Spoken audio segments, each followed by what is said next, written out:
I'm Neil from the Starling Tribune, a proud member of the Gonna Geek Network, just like the one you're listening to now. The opinions expressed are those of the individual host. Check out all the other great podcasts at gonnageek.com and get ready because geekiness begins in 3, 2, 1.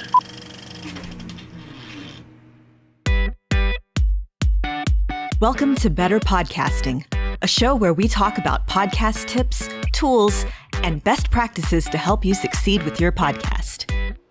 What makes us different? Well, just like you, we podcast purely out of the love and fun of it. Podcasting is our hobby, and we recognize that it's yours too.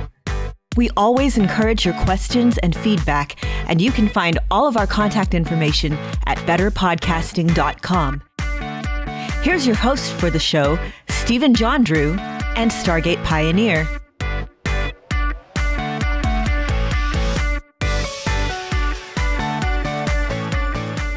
Hello and welcome to episode 15 of Better Podcasting. My name's Stephen John Drew, and with me today is my better half on Better Podcasting. It's Stargate Pioneer.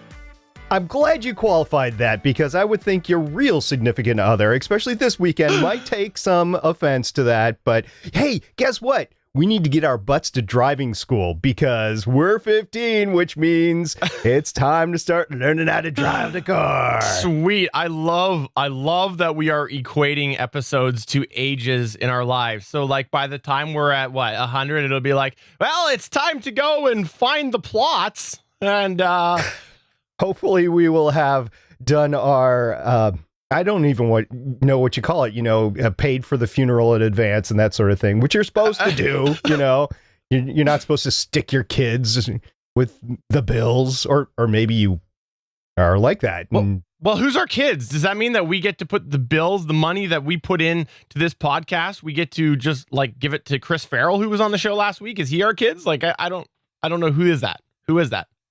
Well, Chris does consider you his big papa, so there is that. I'm not going to be his big mama, though. So we are back with another episode this week, and we are continuing our arc on video podcasting. We're going to get into that in a little bit. We're going to first go and talk about our contest. However, the contest is what we've got going on until the end of February 2016. This is for the Audio-Technica ATR 2100 microphone. This is a USB/XLR microphone, and that is something that we are giving it away. It is a brand new microphone in the box, and it could be yours. If you want to enter, you go ahead and do that by emailing contest@betterpodcasting.com. Just send off an email. Tell us a little bit about yourself and why you want the microphone. And we did get a couple of entries this week, and we're just going to briefly touch on them because we got a very full schedule. We've got our regular video podcasting arc, but we have a couple of other interesting things in the Better Podcasting download later. So, SP, why don't you go ahead and give the quick cliff notes on the entries this week? Got a couple of great entries. One was from Fran, and she's really into starting some podcasts here, and I can't wait to hear what she has. You need to go record a podcast, Fran. You just go record it. And then we have our common listener, frequent listener, Cajun Sean, who is a fan of the network, basically, a lot of the network shows, and he also threw his ring into the hat. So thank you very much for entering, everyone that has so far. We love reading the stories, and we hope that you do well in your attempt to get the ATR 2100 by Better Podcasting.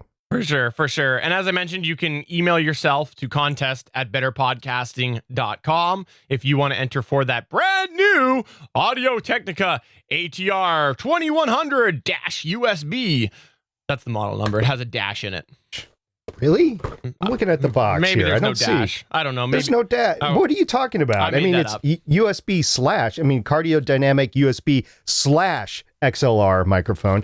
See, I'm going to hold it up to the camera right here. It's USB/XLR. Come on, Steven. Get it right. It must be the crappy Canadian product listings. That's your fault. Well, let's just go ahead and dive into the video arc. Shall we do that? I'm getting my swim trunks on. Let's go do it.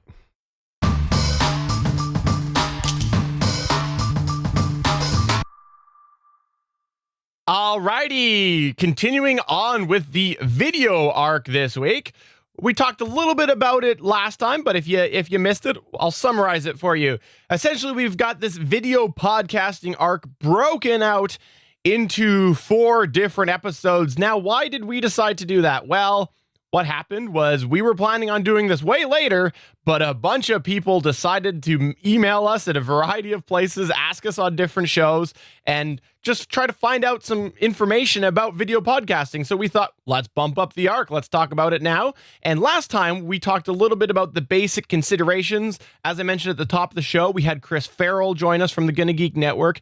He came on and gave some of his expertise. Thank you for that, Chris. And we just talked a little bit about what you would want to do before you decide to launch your video podcast. Now, today we're going to talk about what we dub the easy method, the simple method. This is going to be using a service primarily in order to do your video podcast, right, SP?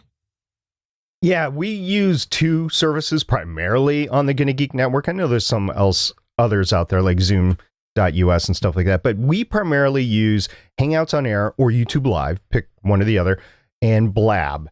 And that is services that are free. They're ready to go. All you have to do is plug into them and you can record and stream your podcasts recording live to everybody else out there. So they're really neat capabilities. I mean, this sort of stuff did not exist when podcasting first started about 10 years ago.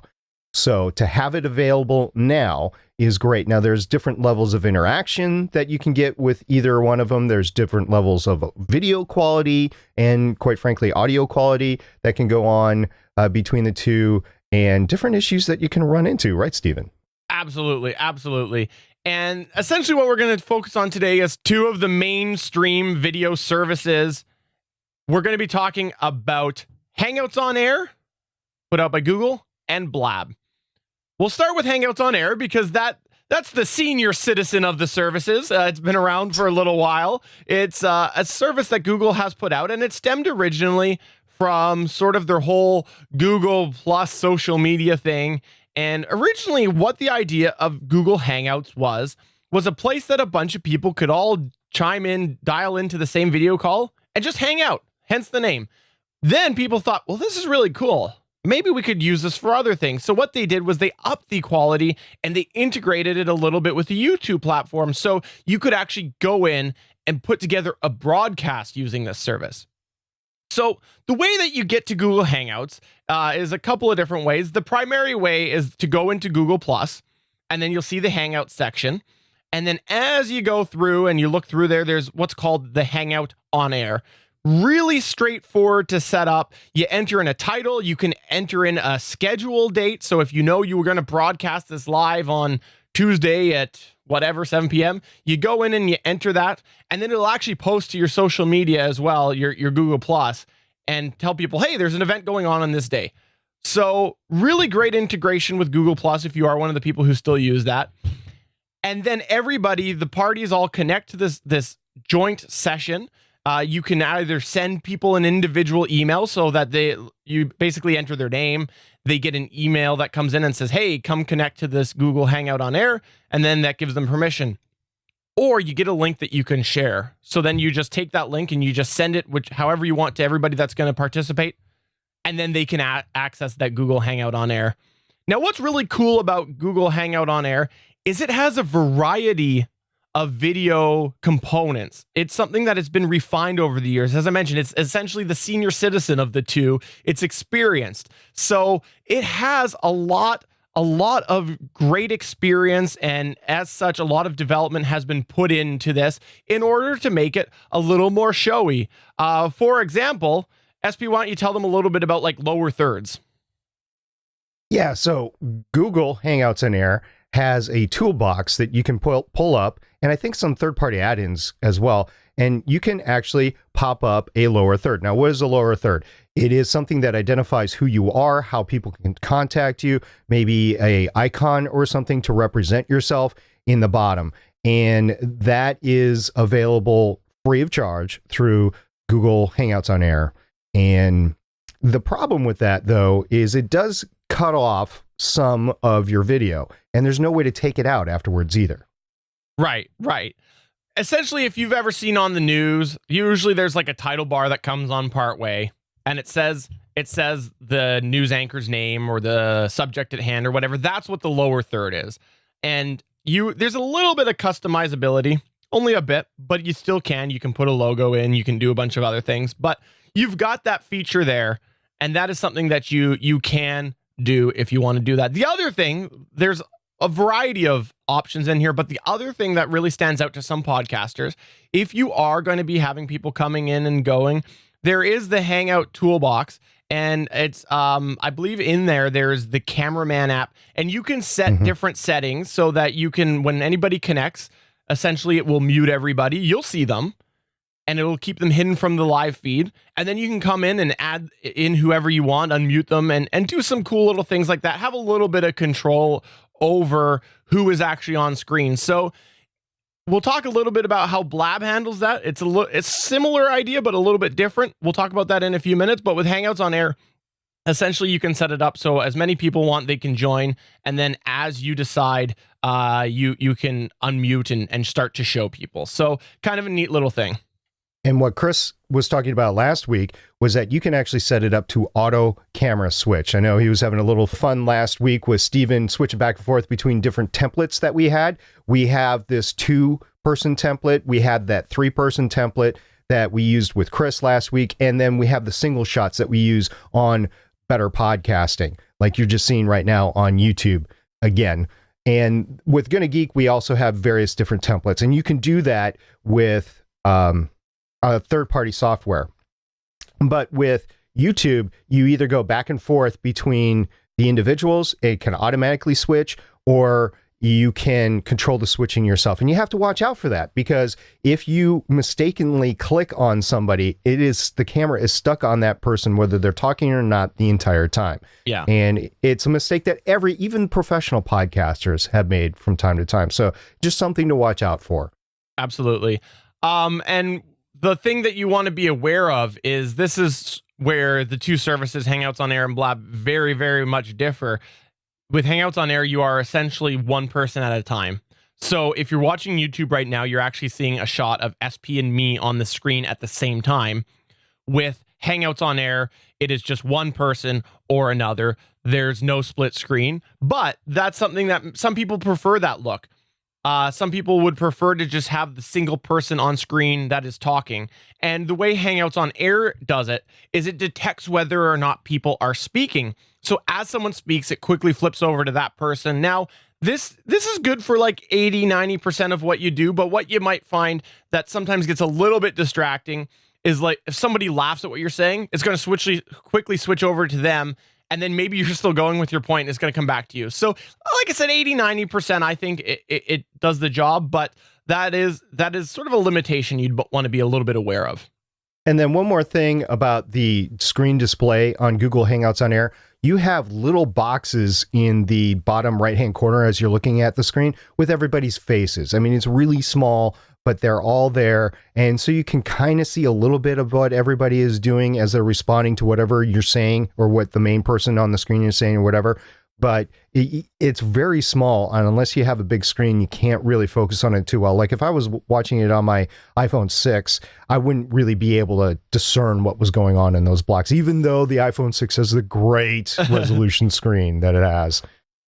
Yeah, and that's actually something for me that actually bugs me a little bit because they're a little bit too big for my liking. They take up a little bit too much of the screen, especially when you get more participants in there. And I like to be able to have certain people off screen at the time because SP and I've mentioned this before. We often try to drink off of camera, like take our sips of our water off of camera. And that's something where essentially you're always on camera. So the other side of that is every now and then, if you're doing a live show, somebody has to quickly dart up and go deal with something elsewise. Well, you're going to see that. You're going to see that in the little box. So I personally would like to see it either removable or significantly reducible, because on a screen, even though it is pretty small, I think you can still often make things out. So that's my thoughts on it. Right. And then another advantage that Google Hangouts on Air has is you can have more than 4 people on the Hangout, which can get into a problem as people are talking over each other.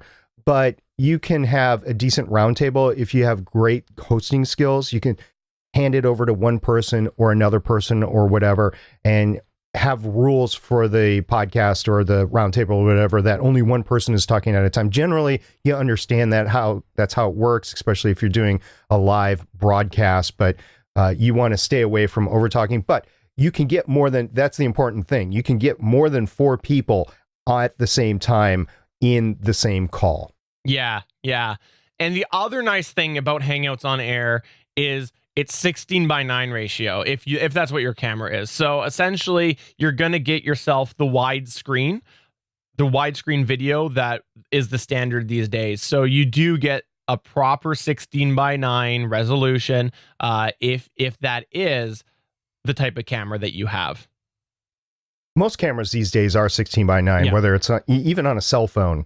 It's 16:9 or a tablet or whatever. So that's the type of quality that people are expecting these days. Even with 4K TV, it's basically a 16:9 ratio. We have gone away from the 4:3 ratio. And even though the little blocks that you see in front of you right now are 4:3 ratio on YouTube, the entire screen is 16:9. So might as well get the full use of the screen in front of you. For sure. And there's one other thing that I want to talk about here before we move on to Blab is I touched on it earlier. Hangouts on Air is integrated with YouTube. Now you go, okay, why does that matter? Think about your Chromecastable or just castable support. The YouTube clients are often castable to a variety of different devices, whether it is a Chromecast, a Roku, whatever it is. So there's your built-in advantage right there. I do this a lot. I try to check out the other shows on the network quite regularly. And as such, I spend time with my kids and whatnot. So sometimes I like to have it just in the background. And with something on YouTube, I just go to my phone and I quickly send it off to my TV and just have it going while I'm playing or whatever. And just kind of keep a bit of an ear out on some of the shows and just see what's up, keep in the loop. And that is a nice advantage about using Hangouts on Air is you get that YouTube cross compatibility. Right. There's one other advantage that YouTube has or Hangouts on Air has is that you can actually broadcast privately, meaning you can choose the people that can actually see the broadcast. So if you don't want it to go out to the world, that is something that is mandatory with Blab. If you're blabbing, it's broadcasting to everybody. With Google Hangouts on Air, you can just broadcast to a select group, maybe just even the people that are on there.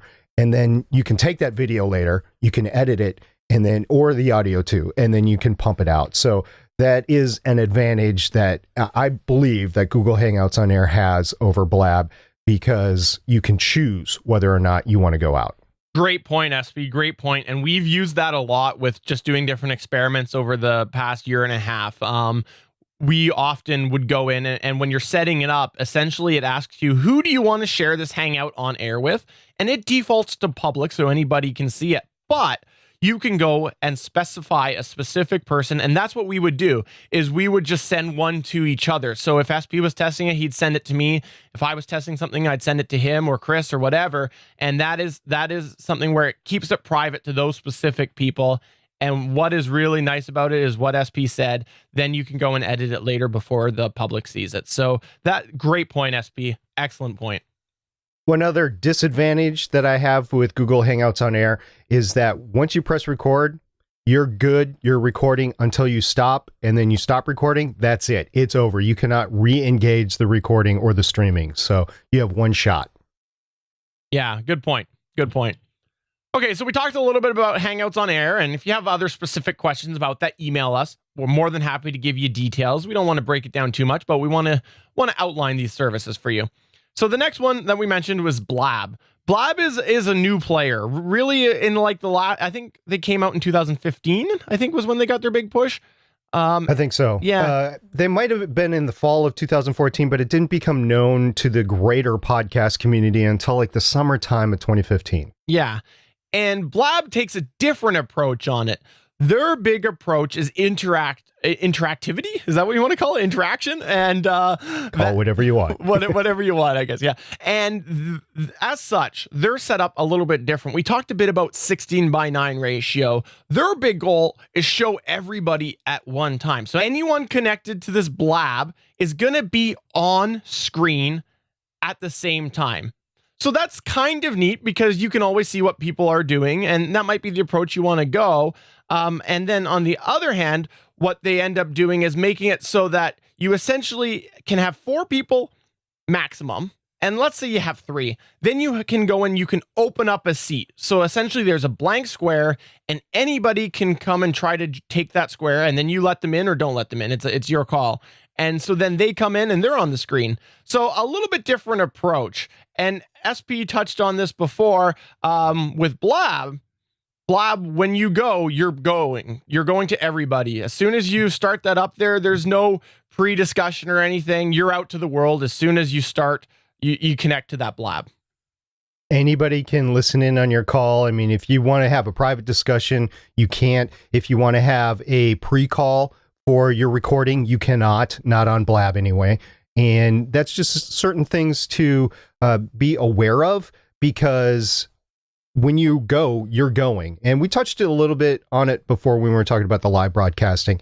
When you get on board on Blab and you're actually doing your recording, a lot of people who have subscribed will automatically pop in the room. And that's fine. That's great. That's what it's there for. But you have to be ready to go from the start. You have to be constantly talking. You have to provide content to these people. I mean, you just don't want to stay there and just twiddle your thumbs while somebody is fooling around with technical stuff, which that has to happen, by the way. A lot of this stuff you cannot start like a Spreaker audio only simulcast, or you're doing a logo screenshot like I do on Legends of S.H.I.E.L.D. and Starling Tribune. That all takes time to set up. Now, some technical capabilities can be faster than others. Some processors can be faster than others, but it's still just going to take time. You're not going to be bam, we're going to go off the bat. And oh, by the way, give some people time to come in, because once you start, they're not going to be able to see the start of the show. So it's good to have some sort of a pre-show, I believe, but that's exactly what it is. Consider it a pre-show. Entertain everybody. Even Jay Leno or The Night Show or whoever, even Wheel of Fortune, they have some sort of a pre-show. If you go to a live recording, they'll come out on stage, they'll warm the audience up, that sort of thing. So that's what you consider the pre-show before you start recording on Blab. With Hangouts on Air, you can do that all off screen. So you can develop your repertoire, you can develop your between the hosts, you can develop how they're interacting. You can just bam, build that up over that time. And then once you get into the live recording or the live streaming on Hangouts on Air, then you are ready to go. Do you have to do that? Like I said before, no, you don't. You don't have to use these as streaming devices, but they are both streaming devices. So consider that.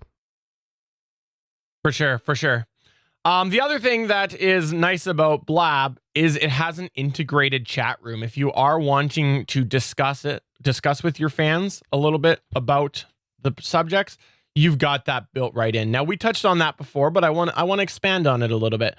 With Blab, it actually, right on the side of your video of your 4 people, there is a integrated chat room where people sign in using Twitter, and then they can talk. So they try to make it as easy as possible. You don't need to register an extra account like you sometimes do with IRCs and Chatwing and all this other stuff. You actually have it built right in. And if you have Twitter, you have a means to sign in. They also do great things for publishing and promoting your content. We talked a little bit about how with Hangouts on Air, it will automatically go to Google+. With Blab, it gives you built-in ways to tweet it, to Facebook it, to do a bunch of different things, just from a couple clicks. Right. And also email to your subscribers. That is automatically done within Blab as well. So the interaction is great, and is why I chose to do Legends of S.H.I.E.L.D. and Starling Tribune on Blab is because not only can you get the live interaction from your normal viewers and listeners, but it acts as a great discovery tool. Now, everybody's on YouTube. I mean, like everybody's on YouTube. So that means that it's hard to discover new content. It's hard to isolate new content or whatever. On Blab right now, again, in early 2016, there's not an incredible amount of people using it. I mean, a lot of people do use it for podcasting and non-podcasting, but it is at least searchable. So for the live broadcast, you try to go back and catch previous stuff and it kind of fails miserably. But for at least for the live stuff, you can type in the type of content or click on the GUIs for the type of content like podcasts, panels, news, whatever. And it will show you a list of not only what's live on the air today, right now, but also what's scheduled for the rest of today and for really the rest of the schedule. You can scroll down and see the rest of the schedule. There is never anything that's scheduled like 3 years out or anything like that. People aren't scheduling out their blabs that far out. No. You have to schedule your blabs one at a time. So there's no block schedule. There's no reoccurring schedule yet. You have to go in there and schedule them one at a time. So when that happens, then an announcement goes out to the people that are your subscribers, and then they can choose to subscribe to that individual show or not. So that's part of the interaction, and other people can find you that way. And that is great because you can get live new listeners, new viewers right there during the podcast. It's just as simple as somebody sitting down in front of their TV set and switching through the channels. And that is really cool, in my opinion. Yeah, it's pretty neat. Now, looking at the actual video components of it, I mentioned it before, it's not 16:9. You're not getting 16:9 video. You're getting somewhat square. And what's really interesting about it is it's actually more of a square picture on the live stream versus if you do opt to record. When you actually do a playback of a blab, it is a little bit wider than what you see live. Now, that kind of segues in why I think that there could be the case. With Blab, it is actually streaming each person's video separately to the website. Why that might matter to you is, let's say, for example, I'm watching a blab.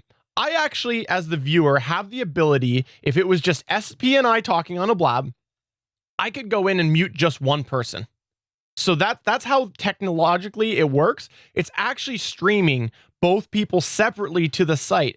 And what's nice about that is if somebody's connection's kind of in and out, then it's just that one person affected. With the Hangout on Air, the way it works is everybody's streaming to Google, but then it is a compiled from the Google side of things in the back end, a composite of everybody together. So it is all one single feed. Now that is kind of cool, but there's also some downsides to it. From a video streaming side and the consumer side of things, I will say confidently, and this is me as a user watching different things, Blab uses a lot more resources than YouTube does. And that's something that I've noticed that several times by my phone, by my laptop, through a variety of ways. I end up finding that with a Blab, my CPU is constantly running higher and my battery lasts less time as such. So that's something to consider.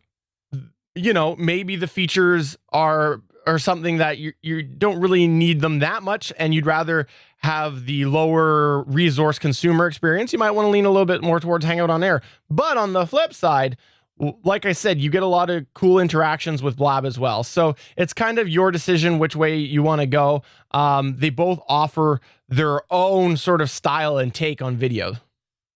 Yeah, it is a different presentation to make. And don't forget, Blab is still in beta right now. It is a startup. I completely will expect for them to sell off to somebody at some point in time, whether that's Twitter, whether that's YouTube, Google, whether that's Facebook or whoever. I know Facebook has their own show right now. We didn't actually talk a lot about the other available avenues right now. There's Facebook Live, there's Periscope, and they all have their advantages and disadvantages. The main two that we are concentrating on right now because of the capabilities and the sound quality and everything are Hangouts on Air and Blab. Now, Blab is still in beta, which means that you're going to get rapid changes on the fly as you use it, sometimes from hour to hour. and that might impact your actual recording or whatever. So everybody's just accepted that for now that is using Blab, and they're just rolling with it.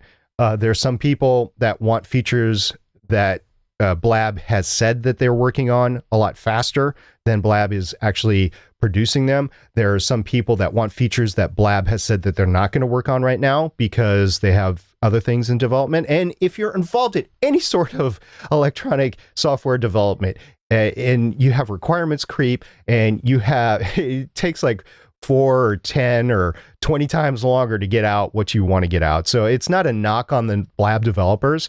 It is simply stating to expect the software package itself, the application itself, to evolve as time goes on. And which means that you're going to get issues like expanded bandwidth sometimes when you're using the system. And for this, there was a very good reason, because you're streaming up to four HD quality streams separately versus one consolidated stream. Right. Now, let's say you choose which service you want to go with, because they both have their own pros and cons. Bottom line, they both have their advantages and their disadvantages.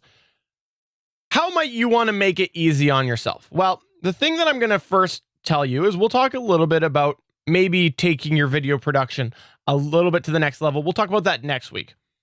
Here's the thing that you need to know is if you are somebody who wants to multi-track, the easiest way that SP and I can recommend you tackle your video is to offer two separate components to your listeners/viewers. You're going to treat them completely separately, and you're going to audio edit your podcast as you usually do, and then you're going to offer a separate thing, maybe a little less edited, by video. And why do I say that? Well, here's the thing is both of these services have audio quality problems. It's the bottom line. They both have their own set of quirks with audio. And as such, if you were to use that raw audio instead of your current process, and I'm making a bit of an assumption that you're already putting out a podcast, if you're going to try to use that audio built into Hangouts on Air or Blab, you are probably going to see a decrease versus what you're doing now. More than likely. Maybe unless you are only using these services, but we're assuming you're using something else. And that's just something we've noticed from using both services. That's more than likely what you're going to see. So now let's say you're like, well, what I'll do is I'll just take the audio from my Skype recording or whatever it is, or my other recording, my Zencaster, whatever it is you're using, and I'll add it into the video. Well, here's the thing that you're going to actually find that there's a sync problem. They're going to fall out of sync because I won't get too technological here, but they will end up essentially having different clocks keeping the time. So they slowly fall out of sync. And trust me, I do 2 video podcasts. I know that this is true. So that's where you're going to run into some headaches. We'll talk a little bit about that next week. But like I said, we recommend that you kind of can offer 2 different components, maybe a more polished audio podcast and then a slightly polished video podcast. Right, SP? Right. So what you're talking about is digital drift, and we've addressed it before. We'll continue to address it because it is a big issue. If you multi-track and people are doing their own local recordings, it's going to drift amongst each other. And I will tell you, I have done some minor video editing, and it is a pain to try to sync up the audio with what's going on. Like, for example, somebody swears. So you have to go in and you have to go into the audio track and you have to delete that. Well, once you do that, you have to reintegrate it back into the video. And if you're using the track that came from the video, then it's not as big of a problem. But if you're coming in with another product, like a locally recorded product or something from Zencaster or whatever, you're going to end up with that digital drift, and it is definitely an issue. So there are advantages of using these recording. Like if you do not have any other way to record audio, I will say that the audio quality from Google Hangouts on Air, the one track, it's a stereo track, and it's not separate, by the way. It's everybody's on both tracks, and Blab is not that bad. It's actually pretty good audio. You're gonna experience the digital pixelation of the audio as it comes in and out, as it's going between the person who's talking and the central server that's recording it. And in some cases, it's going to be completely different than what you actually broadcasted. Yeah. We've experienced that before as well. But if you don't have any other way to do it, it is a halfway decent way to do it. And that's actually one of the reasons that Chris started using Hangouts on Air, was because it was an easy way to get that MP3 file out. Absolutely. So why else might you consider putting out two different components aside from the digital drift? Because maybe you're doing what SP just said, and that's the audio you want to use is right from that recording. That's cool. What you might find is that video editing is a whole other can of worms than audio editing, and a lot of the software, if you look at any manufacturer, or software producer, they have usually two different products, one for video, one for audio, because they do different things and there's different priorities between audio and video.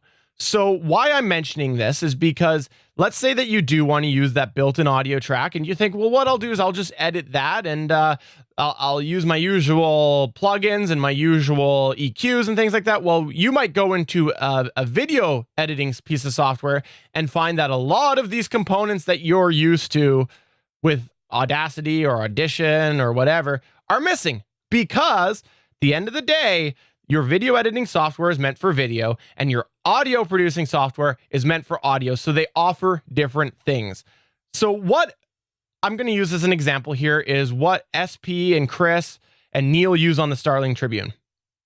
They have essentially put out one audio podcast that is fully edited, fully polished, the way they want to do it. And it's the way that they've always done it. Then what they do is they take a separate component, they take the video, and they make some minor edits on it, usually getting rid of like the big things. Like let's say somebody drops some water and goes away for a minute or two. They cut that out, take out a couple other extra things here and there, put some work into it, but not as much as they do on the audio component, and then put a header and an outro on it. So a beginning and an end. So you still get an edited and produced product, but they just basically have two separate versions of the show. So a little bit different experience on the video than you do on the actual audio podcast, right, SP? Right. And there's a legitimate reason why, right? So take a look at how people are consuming your content. I will guarantee you, if you start out at a podcast, you'll have a lot more people that are consuming that podcast via audio than you ever will video. I really can't comment on the other way around because I've never really started a video podcast or a video show or whatever. But if you're going to do that, it's a totally different production value. And we're not really going to address all that here on this show. We're talking about how podcasts can be adapted to video. We're not really talking about a fully integrated video show, although we might get into that eventually. We really haven't done it yet. So if more people download your show, consume your show, listen to your show via audio, you need to make that product as good as it can possibly get. And that is why on Starling Tribune, on Legends of S.H.I.E.L.D., on Legends of S.H.I.E.L.D. Longbox, and every single podcast that I do, I make sure that the audio version that goes out is as good as it can possibly be. So on the video side of things, you don't want it to be a slouch either. So you want to make some enhancements to it. Like on Legends of S.H.I.E.L.D., I will, if there's crap at the beginning, crap out at the end or something like that, I will take that out. It's a simple cut on both ends. And as long as the audio is pretty much okay, I will just put that out on our Gonna Geek YouTube channel as is. Do I want to do it that way?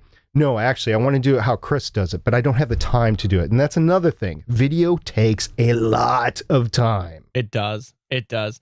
And I'm glad you mentioned Chris again, because I encourage people, if you're trying to find that balance, I encourage you to reach out to Chris. It's chris@gonnageek.com, because he does a good job and he's found that good balance with the Starling Tribune. And you might want to talk to him. I'm sure he'd be happy to answer your email. And he's just found that great balance for that show. And maybe he can give you some tips and tricks on how he found that balance.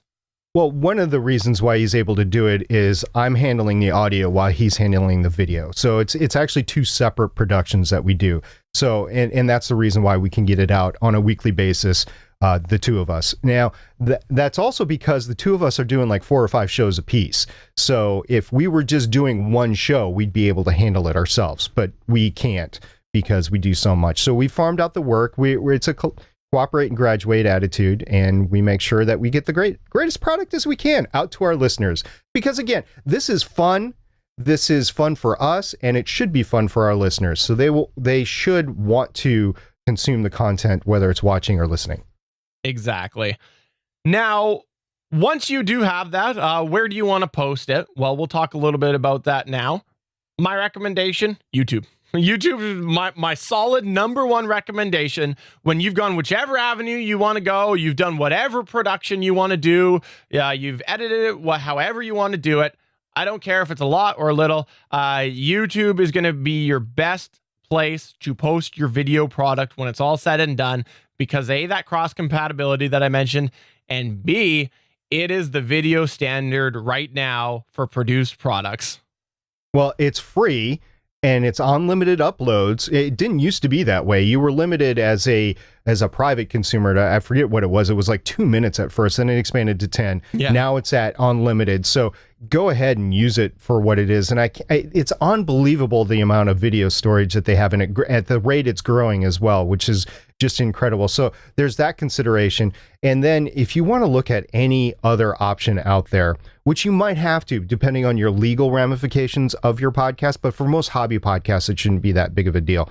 So if you look at Vimeo, you have to pay for it. Ustream, whatever it is, you're either going to have to pay for it or deal with limited bandwidth or limited storage.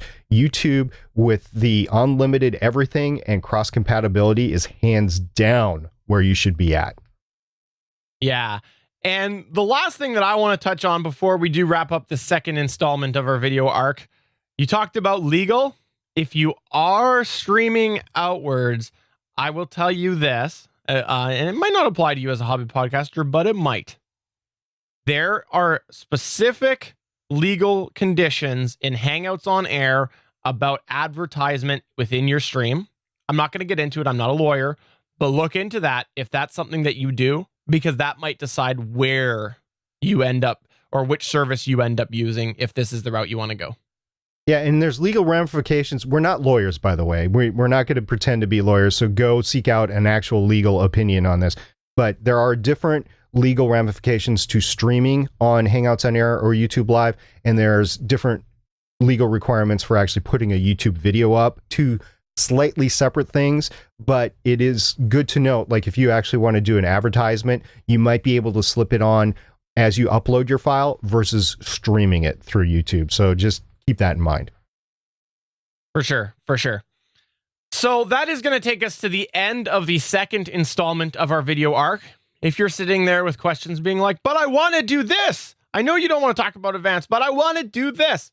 Just wait. Maybe we'll cover it next week, because next week we are going to go with the super duper technical way. There's your little hint if you're watching on the YouTube side of things. Your super duper technical way on doing video productions, and we will get very, very techie next week. So I apologize in advance. Drink your coffee, folks. You're going to need it. Steven's going to geek out and tech out. Welcome to this week's Better Podcasting Download. So last week, we talked about something that had just come out really from the radio side of the house. We talked about standards for download numbers. And we said basically that this was a good thing, that things were being standardized and that things would go forward, because it would standardize how to compare your podcast to others. It would standardize if you're looking for ad revenue, that sort of thing. Well, since then, representatives, both from Libsyn and Blueberry, have come out with really strong rebuttals to what was announced. And why did they rebut? Well, really, if you get down to the technical sense, they have been doing this sort of thing with their advertising partners, PodTrack, and I can't remember what Blueberry partners with, starts with an M. But the advertising partners, and they have looked at this since 2008 to standardize this stuff. So some of the stuff that and we'll just call it NPR. It's not just exclusively NPR, but we'll just call it NPR. So some of the stuff that the radio or NPR standards didn't meet was What happens if you're being spammed really quick from like Twitter bots or whatever? Or what happens if you're dealing with multiple downloads from the same site and stuff like that? So there were things that weren't addressed. And so both Todd Cochran from Blueberry and Rob Walsh from Libsyn came out in 2 articles. One was released via the Blueberry PR press called Web PR, and one was in the observer.com. That was Rob Walsh's response. I encourage you to go read both of them. And there might be a little strong language in there, but as far as hobby podcasters, I don't really care as long as somebody's working on a standard. And as a hobby podcaster, if you're looking at standardized numbers that won't jump up from time to time because they have actual big, huge algorithms behind them, go with an established podcast media host, because most of this stuff doesn't matter to you unless you're self-hosting. So if you're self-hosting, you have to worry about how you're going to account for stats. And you can do that through the Blueberry PowerPress app and pay for their stats. That's absolutely true. Or you can go with hosting your podcast with Blueberry or Libsyn for sure. And then Podbean has pretty good stats as well. From what we've heard, neither of us have actually utilized it for any of our main hosting for our podcast. So basically, lots of stuff happened in the past week on this. And some of it's a he said, she said thing. Yeah. Don't worry about that. Just worry about, hey, somebody's working on standards for download numbers for your podcast. For sure. And I want to give you a little inside baseball here. We recorded the previous episode on Thursday, February 4th. This was just after that document came out. So we didn't get a chance to see a lot of digging, a lot of reaction. And so that's why we're giving you a little bit more information today. I've had a week now, just over a week to digest this, think a little bit about this, see both sides of the coin here. And bottom line, my opinion as a hobby podcaster, we often talk about assuming that you're not monetizing and things like that. So assuming that that's the case, primarily your stats are there to see your development, your progress. So just come at whatever stat service you use from that angle. Look at it from the, how am I making progress on my podcast? So who cares if one service shows that you had 50 downloads for an episode and another shows that you had 100? Look, use the one service, choose one service, stick with it, and see, is that number moving up or is it moving down? Look at your progress, your development. Maybe you get some regional information. Hey, look, I'm really big in the States, but not Canada. Maybe I want to try to get in touch with some of those Canadian friends I've got, things like that, right? Why would you want to do that? That's true. That's very true. You know, I'm a Canadian and I always say the US is what matters, but exactly. No, that's what I'm saying. But just look at it. Look at it from that perspective. Choose one service, stick with it, and look at your project and your project as a whole. And that's what SP and I do. We often look, because we are both stats junkie, on where are we going each week? What is our status each week? And we even break it down to sort of 2 days at a time, the initial onset of your posting. So lots of different ways that you can look at your specific statistics. Wow, I tried to say that 10 times fast. And no thanks. And that's my bottom line to you as the hobby podcaster, making the assumption that you're not trying to monetize. That's how I recommend you look at it.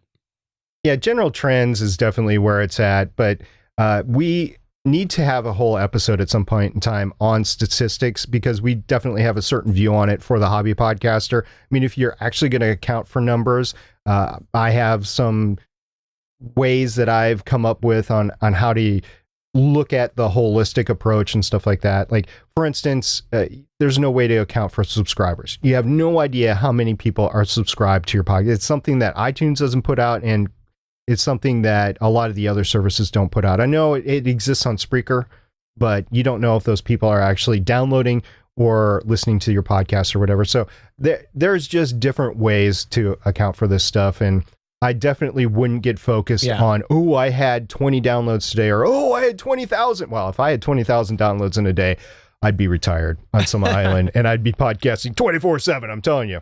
But in the meantime, just know that you're moving up or whatever, or maybe you've plateaued and you need to do some things to shake things up. But it's not anything to focus too much on.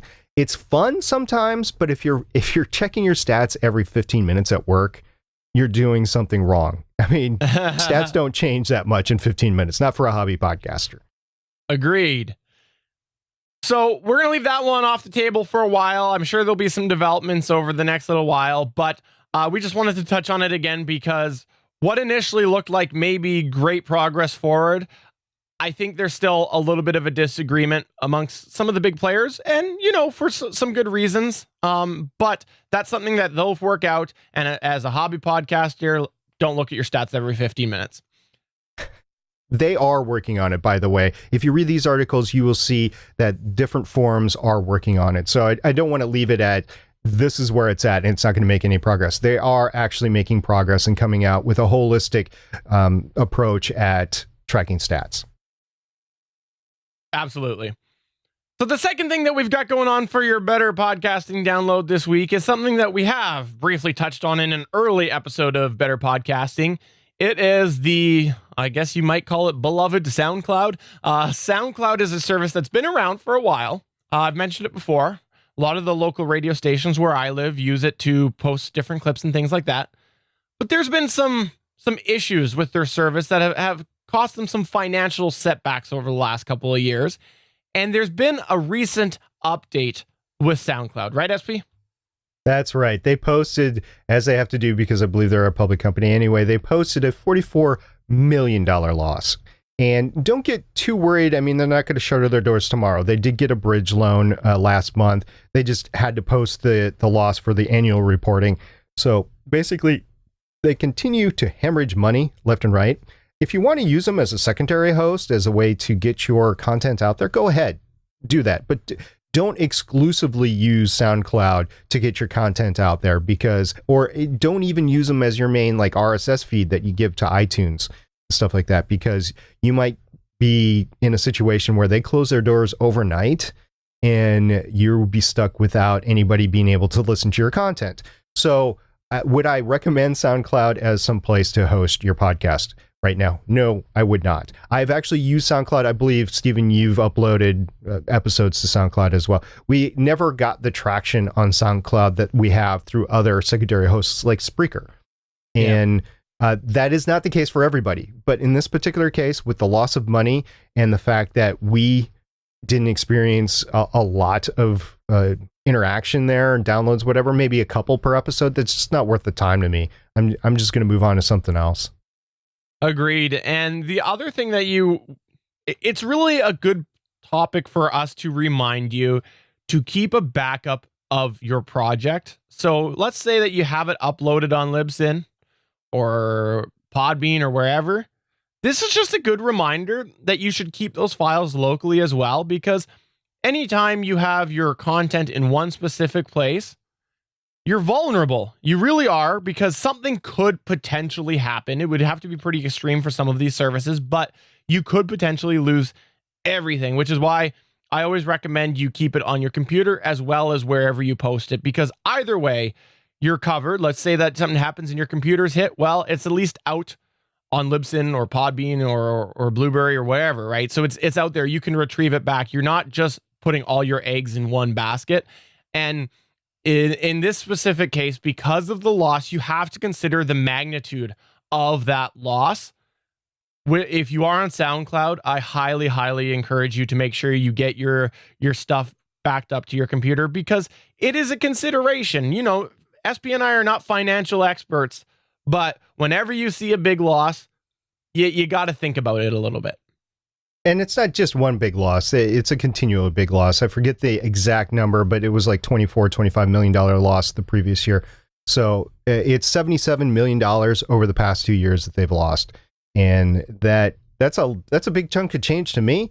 I know in the grand scheme of big Fortune 500 company business, it might not be that much, but you're not talking about a Fortune 500 company business. You're talking about a media host. And that's not just podcasts, that's music hosts and stuff like that. And a lot of people do use it. Heck, even NASA has used it. Even the ESA has used it. So it's a great place to put stuff out on. But like I said, not really for the hobby podcaster. at least in my experience. If you have had a different experience with SoundCloud, I would love to hear it because I've never heard anybody that has had great success with SoundCloud. So if you have, please let me know, and I would love to hear your story. Great point. And that's pretty much going to take us towards the end of the Better Podcasting download this week. But guess what? Oh. We also have Better Pod back. Woohoo!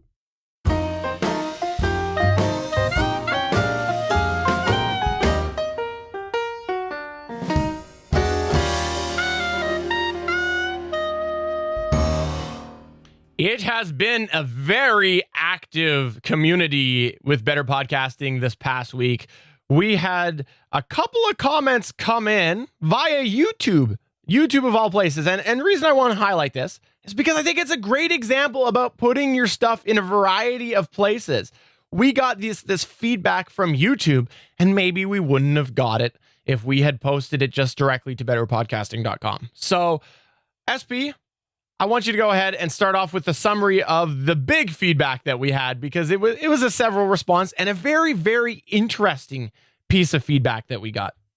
Right. So this interaction took place over a week, and it was with a listener, Brian Hurley, and he was basically asking all sorts of questions about how to capture sound, how to record it in a variety of different environments. He originally asked about a mixer and microphones and wanted to record it in kind of a situation that we're doing right now via Skype from remote location to remote location, but he also wanted to do live recording as well. And not only indoors, but outdoors. So it was a very interesting interaction. I will say, Brian came up with some options that he is currently testing. And Brian, once you listen to this, please get back with us. We would love to hear the results of your tests, because he's dealing with some microphones, some equipment that we have not had a chance to fool around with yet, namely shotgun microphones, for instance, for outdoor recording. And I would love to know how they worked and what you did to make them work, because I think there's multiple ways to use this equipment, and it would be great to hear how he used the equipment and what the best results were for each individual case. Absolutely.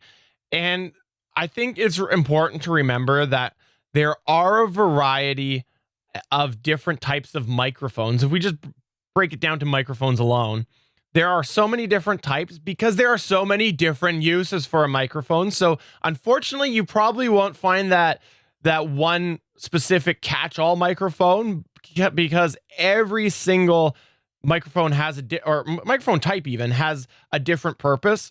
So then expand that out of microphones to other gears, mixers, recorders, things like that. And if you are in sort of a dynamic scenario where one day you're inside, the next day you're outside, there are some choices which will better allow that dynamic atmosphere that you might have, but you may have to have a couple of different pieces of equipment. Right.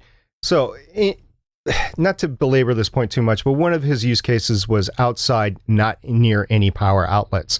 So he wants to, without any power, record stuff. Now, does that mean that he's recording stuff literally without power? No, he's on battery power for some things, like a Zoom H5 recorder, and you can use that on battery, and you can actually use that battery to phantom power microphones as well, but it will take the battery away pretty quickly. So it's a mobile setup is one of the most versatile things right now, and there's many, many, many different ways to do it. I won't say one way is right and one way is wrong. It depends on your particular use case from time to time and how you're going to use it over time. Like the same equipment needs to function indoors inside a loaded coffee house with lots of noise around it, to a sound stage that you're doing in a conference room in somebody else's office, to outside doing an interview under trees or whatever. There's multiple ways to do it. And again, Brian, very interested to hear what your results are. And thank you for all the great interaction on our YouTube comments. We really appreciate that. And we hope that our responses, which we both talked about, by the way, this was not just one of us responding. Yeah. It was actually both of us responding. It was really neat, because that's really what got us to start this podcast to begin with. Yeah. Thank you very much. Thank you very much. The second piece of feedback that we had was from Cajun_Sean on Twitter. We've mentioned him at the top of the show. He is a longtime fan of a variety of Gonna Geek Network podcasts, and he had a question following up to our arc that we did on hosting, the hosting role. He asked, what about the guest host? Because in our hosting arc in episodes 11, 12, and 13, we talked about lead hosting a podcast, about co-hosting, and about live hosting. But he said, what about the guest host role? Now, there is a variety of things we could definitely talk about, and we probably could dedicate an episode to it, and maybe we will down the road.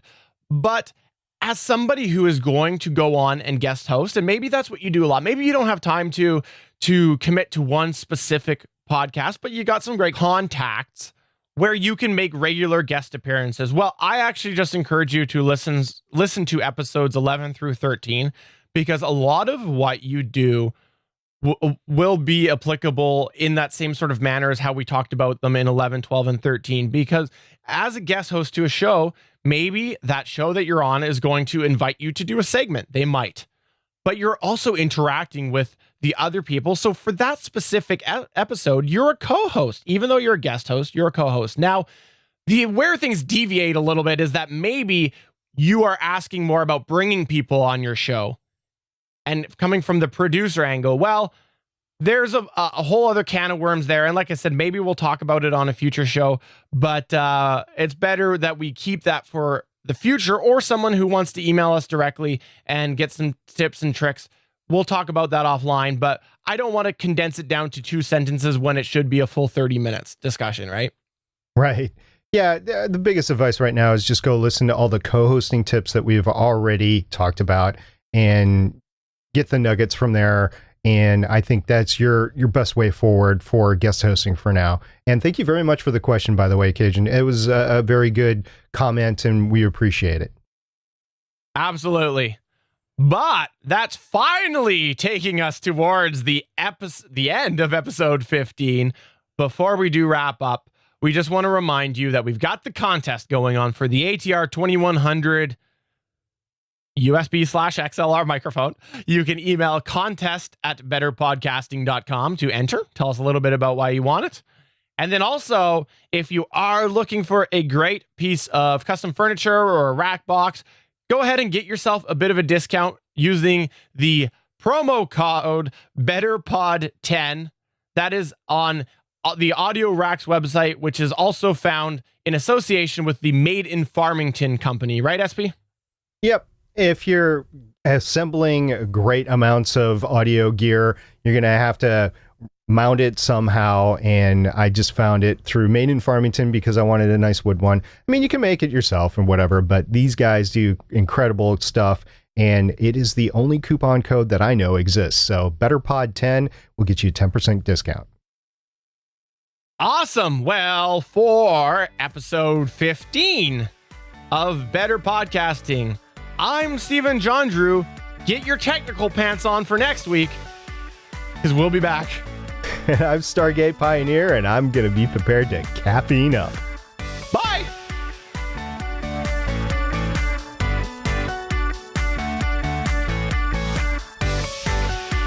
Thank you for listening to another episode of Better Podcasting. We want to hear from you. You can find all of our contact information at betterpodcasting.com. If you like the show, please consider giving us a 5-star review in iTunes. Thanks for listening, and we will see you again next week.